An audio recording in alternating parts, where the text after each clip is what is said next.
오늘 이코노미스트가 어제 밤까지도 저녁까지도 제가 이 기사를 보지 못했거든요. 그런데 오늘 아침에서야 이코노미스트도 결론을 내린 것 같습니다. 이쯤 되면 이제 이번에 예비 선거에서 트럼프가 이기고 예비 선거뿐만이 아니라 본선거까지 이길 수 있는 가능성이 높다 하면서 그 이유를 쭉 지적을 했습니다. 지금부터 전해드리겠습니다. 맨 앞에 문장은 예비 선거는 예측하기 힘듭니다입니다. 지금의 여론조사가 나오는데 사실은 중요한 주에서의 여론조사가 중요한 거잖아요. 전체적인 본선거에서도 마찬가지로 스윙 스테이트 것이 중요한 것처럼. 그런데 중요한 주에서의 예비선거 결과를 알기 위한 유권자의 마음을 지금 파악을 하려면 그 여론조사를 하는 비용이 굉장히 많이 든답니다. 많이 들어서 지금 나오고 있는 그 여론조사 결과를 정확하게 예측하기는 어렵다고 우선 맨 아래에 그렇게 얘기를 합니다. 트럼프가 재선될 확률이 지금으로서는 일단은 3분의 1로 봅니다. 2020년도 본인도 지고 많은 사람들도 진 그 선거 이후에 왜 사람들이 이제 더 이상은 난 정치는 안 봐. 지긋지긋해. 신물이나 하면서 뉴스를 멀리 하셨던 분들은 이 얘기를 들으셔야지 됩니다. 라면서 이코노미스트가 지적을 합니다. 그 이후에 어떤 일이 있었는가? 그리고 어떻게 선거에서 본인도 지고 다른 사람도 지고 그리고 2년 뒤에 선거에서도 다른 사람을 지지를 했는데 거의 다 지고만 중요한 선거에서 그런 사람이 어떻게 현재로서 대통령이 될 확률이 3분의 1은 된다고요? 설명을 하는데요. 2018년과 2020년 그리고 그 이후에 부정선거를 주장을 하고 의사당 사건이 있었고 경관도 그 사건으로 숨졌고 4명은 자살까지도 하기도 했고요. 이후에 성폭행에 대해서 유죄 판결을 받았고 그런데도 공화당은 그를 후보로 할 것인가? 뉴스에 그동안 멀어졌던 분들은 이상하다고 생각하실 거라는 지적을 하면서 yes 아니면 아마도 그럴 겁니다. 2016년과 2020년은 트럼프에 대해서 공화당이 굉장히 적대적인 사람들이 많았다고 얘기를 하는데 2023년은 더 이상은 아니라고 얘기를 합니다. 공화당에 이제 트럼프를 좋아하는 사람들이 많이 남았다는 겁니다. 그의 지지자들이 공화당 전국위원회도 접수를 했다는 얘기를 합니다. 하원 공화당 의원의 반 이상이 2016년 이후에 처음으로 정치인이 된 사람들입니다. 트럼프 배너 아래. 마찬가지잖아요. 한인 의원도 미셸 스틸 의원도 그랬잖아요. 그렇게 트럼프 배너 아래 처음으로 하원 의원이 된 사람들은 트럼프와 손잡기를 거부했었던 과거의 정치인들과는 다르다는 얘기입니다. 트럼프는 정말 안 돼. 어떻게 저런 사람이 나의 대통령일 수가 있어? 하고 거부했었던 사람은 모든 그런 공화당 하원 의원과 상원 의원은 이미 은퇴했거나 트럼프에 의해 쓰러지고 말았다는 점을 강조를 합니다.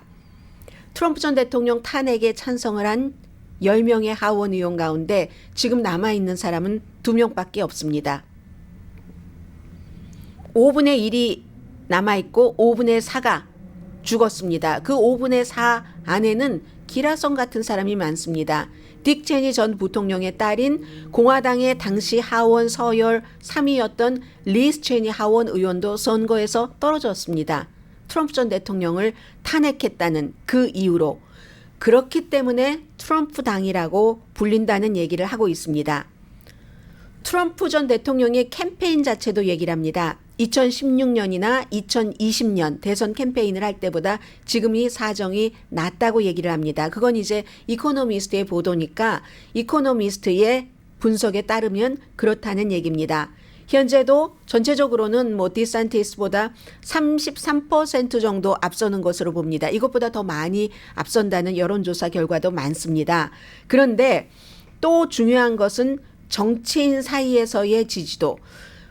디산티스는 플로리다주의 정치인들 사이에서는 굉장히 많은 지지를 받고 있지만 전반적으로 통계를 내보면 전국적인 공화당 정치인들 사이에서는 디산티스보다 트럼프를 지지하는 사람이 훨씬 많고 이 같은 결과는 일반 사람들 투표 한 표 한 표를 쥐고 있는 유권자의 청사진과 거의 일치한다는 얘기입니다. 그리고 물론 아직도 대안을 원하는 공화당 유권자가 있다는 것 인정합니다. 반 정도는요. 공화당 가운데서 이 트럼프와 디산티스를 지지하는 사람들을 합치면은 한 85% 정도 나온다는 게 CNN 방송이 어제 발표한 여론조사 결과거든요. 트럼프 전 대통령을 지지한다가 뭐 한 50% 조금 넘고 그러면 약 50% 정도는 다른 후보를 지지할 뜻도 있다는 뜻이 됩니다. 그런데 숫자가 많으면 많을수록 트럼프에게 유리하다는 얘기를 여러 번 말씀드렸습니다. 그래서 큰 기부자들이 며칠 전에 후보 출마 선언을 한 그 팀 스캇 사우스캐롤라이나 주 상원 의원이나 이렇게 론 디센티스 어제도 뭐 플로리다주에 아주 뭐 비싼 호텔에서 하던데요. 이런 후보들에게 지지를 하지만 그 기부자들이 큰 그림으로는 공화당이잖아요. 돈이 많은 사람들이니까 공화당의 여러 가지 세금 정책 같은 것을 좋아하는 사람일 테고 그래서 그런 사람들이 트럼프는 정말 이제 더 이상은 못 봐주겠어 하면서 대안을 찾아서 팀 스캇이나 아니면 디산티스에게 큰 돈을 기부를 하고는 있는데 그런데 그 기부할 때 항상 조건이 있답니다. 사우스캐롤라이나주 예비선거가 끝나고 나면은 본인들이 그 이제 후보를 사퇴하는 것. 이건 한 사람, 트럼프 대 다른 한 사람으로 묶어주자는 뜻입니다. 그러니까 바이든 대통령과 그 버니 샌더스가 민주당 후보로 나왔을 때 버니 샌더스가 되면은 공화당에게 질 것 같으니까 민주당의 큰 손들이 전부 바이든에게 힘을 실어줬죠. 그것과 똑같이 사우스캐롤라이나주 예비선거가 끝날 때쯤이면 이제 다른 사람은 다 이제 떨어져 나가고 트럼프 대 한 사람만 하라. 이런 조건으로 큰손 기부들도 한다는 얘기입니다. 트럼프 전 대통령은 원치 않죠. 그걸. 많으면 많을수록 트럼프 대 다른 사람들 플러스가 되니까. 그런데 이 같은 큰 손들의 기부라든가 뭐 그런 것들이 별로 영향을 미치지 않을 것으로 보고 있습니다. 그 밖에도 다른 트럼프가 겪고 있는 어려운 문제들이 있죠. 예비선거 그 캘린더와 트럼프의 법적 문제. 이게 악몽일 수 있다고는 뭐 지적을 합니다. 슈퍼 튜스데이 직후에 맨하탄에서 사업하면서 막 기록을 위조하고 하는 것에 재판이 시작됩니다. 슈퍼 튜스데이면 12개 주 정도에서 선거를 치르게 됩니다. 그런데 그래 봐야 예비선거가 끝나기 전에는 트럼프가 유죄다 무죄다 그 사업하는 데 있어서 형사법 위반 뭐 이런 등등 다른 케이스도 있지만 그런 결론이 안 난다는 얘기입니다. 그래서 그리고 또 미국은 트럼프 전 대통령의 여러 가지 악행에 면역이 됐기 때문에 뭐 그런 정도 저런 정도 나와도 별로 뭐 트럼프니까 뭐 그럴 수 있지 하고 넘어간다는 얘기를 하고 있습니다.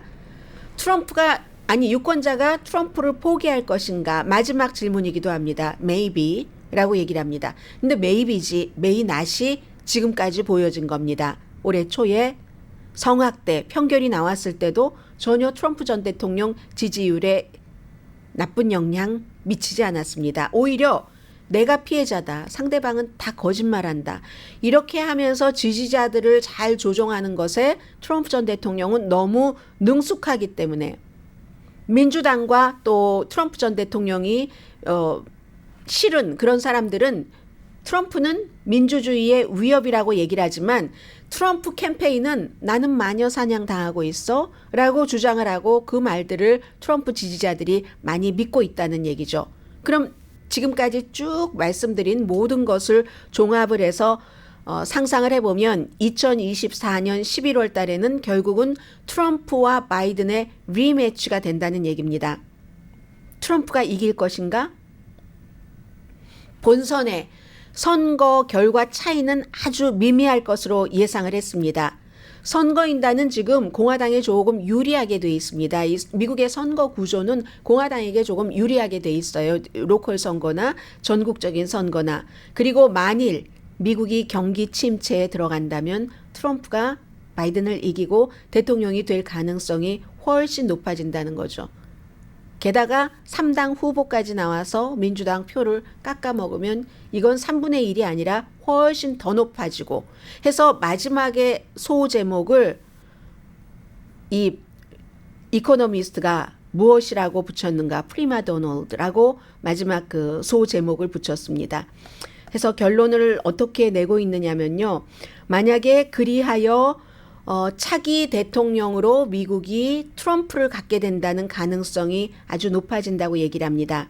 그러면 미국의 차기 대통령은 서구 사회를 분열시키고 푸틴을 즐겁게 할 사람이라는 것을 받아들여야지 된다는 뜻입니다. 이코노미스트의 표현입니다. 자신이 이길 때만 선거가 공정했다고 말하는 사람, 의사당 폭동 사건들 폭도들을 순교자라고 부르면서 사면하겠다는 사람, 바이든을 괴롭히기 위해서 국가를 채무 불이행 상태로 가야지 된다고 주장하는 사람, 수많은 형사, 민사, 법 위반을 해서 조사받고 있는 사람, 게다가 가장 좀 치졸한 범죄인 성폭행, 그 범행에서 유죄 판결을 받은 사람, 그런 사람이 미국의 차기 대통령이 될 가능성이 오늘 현재 상당히 높다는 얘기를 하고 있습니다.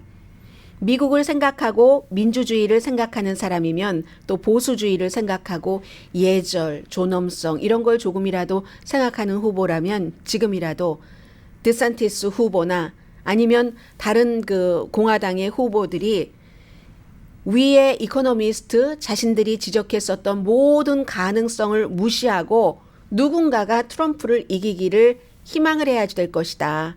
공화당은 이코노미스트에 오는 기사입니다.